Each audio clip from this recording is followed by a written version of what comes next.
It says in Pasuk Yud Ches, it says, "Vakimosi es brisi isach," and before Noach is going into the Teva, Hashem says, "Vakimosi es brisi itach uvasa el Teva." And you came to the Teva, "Ata uvanecha v'ishtecha," you and the kol b'nei shebeischach itach, right?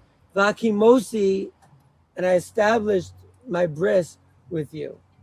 So what's the first question that we're going to ask on this pasuk?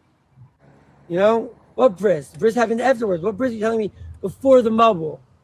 Right? So that was my question when I was going through the Parsha.